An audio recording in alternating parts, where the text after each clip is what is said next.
Peter Szijjarto in Budapest, welcome to Hard Talk.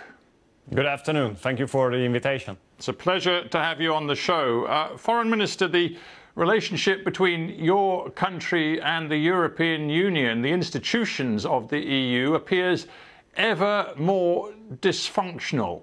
How concerned are you about that? Well, what I would say is that we definitely have debates with the institutions in Brussels. Actually, we are under continuous attack. Whatever we decide, European institutions find a way to put some pressure on us and try to blackmail us in order to change our decisions and do not take advantage of the national competencies. I think the major issue is that the European Union's future is under debate now. I mean, how we can make the European Union stronger in the future. And there are two major approaches in this regard: a federalistic type of approach, which is represented by the institutions themselves and which would like to build kind of a United States of Europe, which we definitely oppose. And there's another approach, which is now in minority, I have to admit, and this is represented by Hungary as well. And this approach says that we need strong European Union, but a strong European Union must be based on strong member states. And that's why we do not support any other competencies to be brought to Brussels from the member states. And this is the core of the issue. This is core of the debate we do have among ourselves, but I would like to underline again that our goal is to make the European Union stronger, and definitely Brussels thinks differently in this regard. Yes, I mean, that philosophical debate about the future of Europe is something that's been going on for decades, and I dare say will go on for decades more. But there's a much more day-to-day problem here, which you, as Foreign Minister, as chief diplomat of your country, you have to wrestle with, and that is that many EU leaders, that is heads of state, as well as the institutions themselves, see Hungary as acting in a way that is completely antipathetic to the values of the EU, and that is concerning specific policy decisions made in Hungary. Are you prepared to consider changing your approach? No, definitely we are not going to change our approach, and I don't agree with those whom you have quoted here. We act according to the common European values. We act according to the common European regulations. These are all perceptions. These are all politically motivated perceptions. We are a conservative, Christian democratic, patriotic government with a very stable background in parliament and in society, which gives a very, very minor, very, very small room for external interference in the country. I think this is the biggest problem of those who are attacking us. We are always happy to discuss concrete issues, issue by issue, regulation by regulation. We are ready for the debate. We are ready for the dialogue.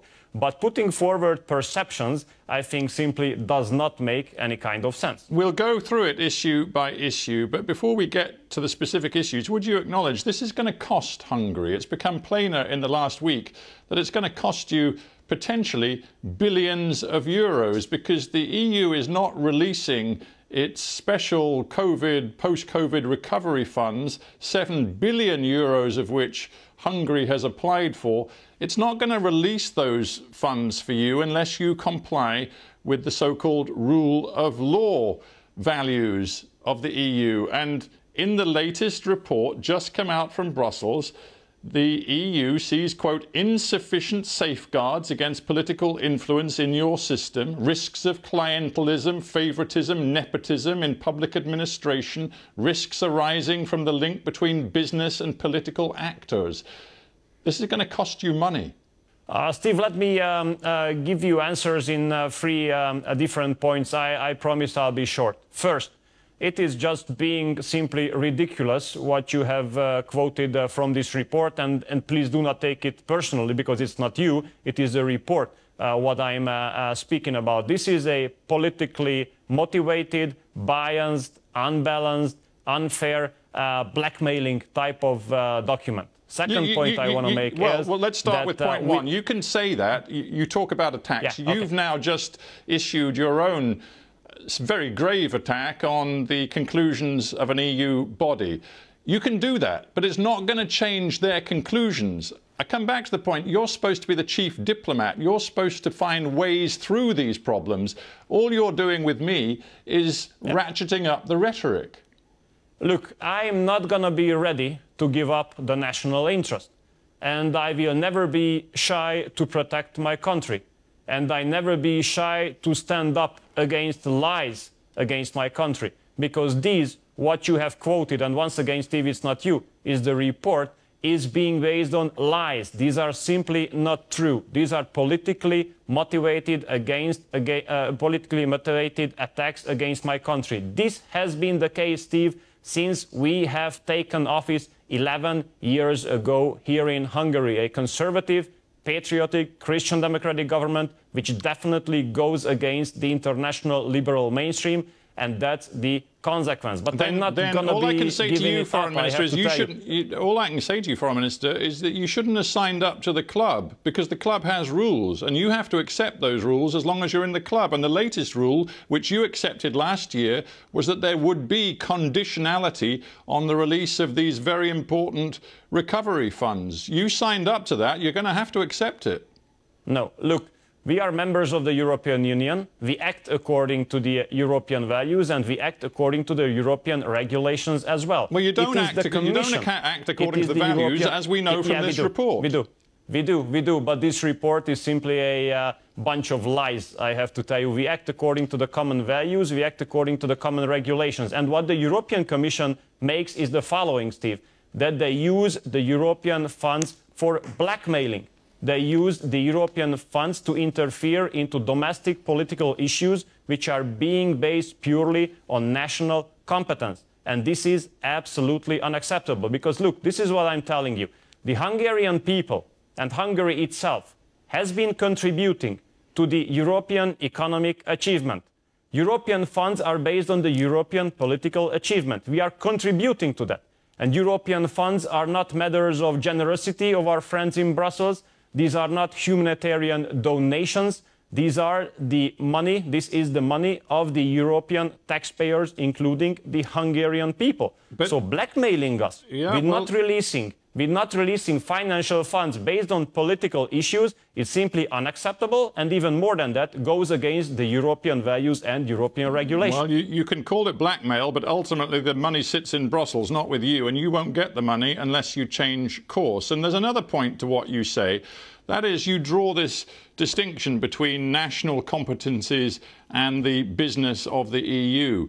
But the truth is, again, because you've signed up to the club, you have to adhere to core European values as adjudicated by the European Court of Justice. And in one very important area right now, the Europeans believe you are again flagrantly violating their standards. And that comes with your new law, which bans what you call the promotion of homosexuality and information about LGBT issues in your schools. The way it's seen in Europe is it's a flagrant violation of European values. Steve, you know, in the European Union, there's a very, very clear division of competencies. There are competencies which are the ones of Brussels, so-called community competencies, and there are competencies which are purely national. This is being written in the European regulations. It's crystal clear. It's black and white. If I can come back just for one sentence to the money, I can tell you that even without the releasing of these funds, we will be able to significantly increase the achievement of the Hungarian economy. We will have a very significant GDP growth at the end of the year, even without these funds. Now, regarding the law, what you were kind enough to mention, Steve, here the fact is the following, that the Hungarian parliament has modified some already existing laws. Now, this has two consequences. The first consequence is that crimes committed in relationship with pedophilia are being penalized, sanctioned in a very, very hard, very severe, very serious way. The second part of the law says that it is the exclusive right of the parents to conduct the education of their children regarding sexual orientation as long as they are under the age of 18. This is what the law says. It says that it is being prohibited to present explicit pornographic content to these children, to present the changing of gender for the kids, and to promote homosexuality for the kids. Hang on. Once again, I want to say that for the kids under the age of 18. Let's try to be simple and clear here. Simple question. Is sex education happening in Hungarian schools, and will it continue to happen? Look, the children study biology. And in biology, you do have I'm asking you a simple question. I'm asking you a simple question. Does sex Yeah. education happen in Hungary and I'm schools? asking in a very... And I'm No, I'm not talking about biology. I I'm know you answering teach in a biology. very simple way. I'm talking about sex education, Yeah. which includes education about relationships, giving kids positive information about the diverse nature of sexual relationships. Does that happen in Hungary's schools? Look, the education regarding sexual orientation can definitely take place by professional staff, by authorized staff. What we ban is that activists of certain NGOs enter the schools and kindergartens and talk to our children without the permission and the knowledge of ours about sexual orientation. I can tell you, Steve, that no NGO. Sorry. If I can just finish, because this is always the thing that you put forward fake news about my country, about the regulations here. You quote some biased reports, and then when we try to explain, we never have the opportunity, because I really do believe that no NGO knows my kids, my sons better than I do. And I definitely stick to my right to conduct their education regarding the sexual orientation, and not an NGO in the school or in the kindergarten. Well, as you mention your kids, I don't understand why there are attacks on that. As you mention your kids, Foreign Minister, I think it's only fair for me to ask you that if one of your kids, I don't know if your kids have reached teenage yet, but as and when your kids reach teenage, who knows, one of them might be gay, who knows, we don't know. But would you, if you had a gay child in school, not want them to receive an inclusive, positive, affirming set of information about homosexuality? What I know is the following. I have two sons, age of 7 and age of 10. And I can talk to them about basically anything when I see that they reach that kind of level of development, when their circle of interest is reaching there. But that's not the question I asked you about. I asked you about the messages you want them to receive in school. It's gonna be me. It's gonna be me. It's gonna be me who is going to talk to them about such kind of issues. I stick to it. No one, no LGBT activist in the school, but me.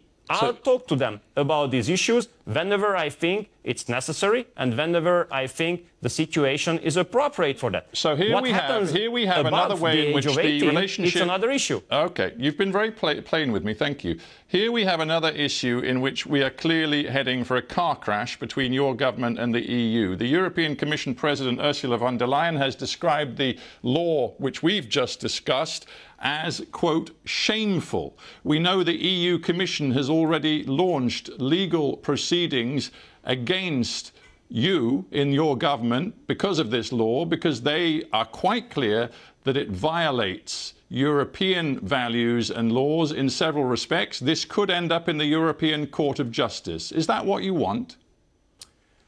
Look, I think what's shameful is what the President of the European Commission has done. You know, because last time it was in communism that the judgment took place before the trial. So the European Commission thinks that this law could go against some common European regulations. That's why they have launched a procedure against us. During this procedure, we will give our arguments, we will discuss, we will debate. If we cannot convince each other, then the issue will go to the European Court. But announcing the judgment even before the trial, would be started. This is how it was in communism in Hungary. So it's shameful what the President of the European Commission has done in this regard. Well, with respect, you've described various things the EU has done as more than shameful. So her expressing an opinion, I'm hardly understanding why you're so upset about that. You're very opinionated about all sorts of things. But the bottom line is your Prime Minister, Mr. Orban, has now announced that there'll be a referendum. He says, and I'm quoting him, with the pressure, he means the pressure from Brussels, on Hungary so strong, only the people's will can protect Hungary. That's classic populism, but it actually, again, doesn't follow the law, does it? Because whatever you might vote in a referendum, you still have to accept the authority of the European Court of Justice, unless you're no longer prepared to do that. You say populism, I respect you, and I respect your opinion, but I think this is democracy. Because democracy is about the fulfillment of the will of the people. And now the people will have a chance to make their will very clear. But real democracy is also about respecting the rule of law, and in this case, respecting the European Court of Justice. So frankly, your referendum doesn't mean anything. What really matters is the ruling of the European Court. No, come on. I mean, considering the will of the people, which means nothing, this is very anti-democratic, I think. I am still sure about the fact that the law which the Hungarian parliament has passed is absolutely in line with the European regulations, because the European Charter of Fundamental Rights says that the parents do have the right to ensure that the education of their kids is in conformity with their social, pedagogical and psychological aspects. So what we have done here is absolutely within the European regulations. And even more than that, issues of education are falling within the national competencies. So a referendum will definitely count. We are ready to give the chance to the people to announce their opinion very clearly, and everybody will have to respect that. I'm sure you saw, Foreign Minister, last year Freedom House, the democracy watchdog group, they said that Hungary could no longer be considered as a full, free democracy. They describe you now as partly free, and one of their biggest concerns was press freedom in your country, and the fact that 80% of the media in Hungary is in one way or another closely linked or associated with the ruling party and the Prime Minister. It's not healthy, is it? You know, I do not really care about what Freedom House says about my country, because it is being unserious what they do. So saying that 80% of Hungarian media is somehow touched to the government side is just simply a huge, huge, huge fake news. If you spoke Hungarian as you do not, you would be aware that this is absolutely not true. If you look at the internet, you look at what kind of news are being circulated on a daily basis, you will see a huge majority of articles being against the government and a minority of them which are kind of pro what we have been doing. You cannot name, Steve, one sector of Hungarian media where the market leaders would not be very heavily anti-government. So this, what Freedom House says, is a simple lie in this regard as well, unfortunately, I have to say. Let's talk about the specific revelations we've learned in recent days from a group of international investigative journalists, the so-called Pegasus revelations about the use of new spyware developed in Israel. It apparently has been used to hack into the phones and even the encrypted messaging services of individuals around the world. What is fascinating is that the leaks show that 300 at least Hungarian phone numbers, mostly connected to journalists, lawyers, some business leaders, have been hacked. And a former NSO employee, speaking to the Washington Post, says that the Hungarian government was a client. Why have you been doing this? I'm sorry, but who says that? A former employee of this company, NSO, that developed the spyware, says your government was a client. Yeah, but who is he? I mean, this is someone who says something in a secret or a hidden way, or has any kind of evidences, or did he show any kind of documentation about that? Or I don't know. I mean, you are building a huge international campaign on someone who makes a statement with no evidences, or what are we speaking about? Well, what are you speaking about? Are you denying it? Yes or no? Did the Hungarian government use this spyware? Look, don't go into a Soviet type of propaganda, and don't. Minister, it's a very, very simple question. This has nothing to do with Soviet propaganda. It's a very simple question. Did you use this spyware? It is because you paint or portray the situation as if there were no secret services in every state, and these secret services would not use different kind of technologies in order to protect national security.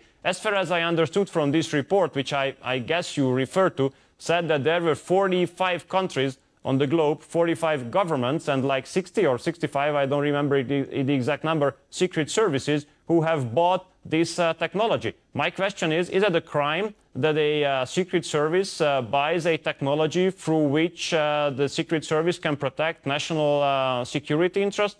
Is that a crime, or why let me quote you the words of one Direct 36 journalist, Szabolcs Pányi, who we know his phone has been analysed. He was hacked in this way. He was surveilled. The spyware was put on his phone. He says, I am being treated as a threat, like a Russian spy or a terrorist or a mobster. This is a Hungarian journalist who happens to be not a friend of your government, who has been surveilled. And you won't even tell me whether your government is responsible.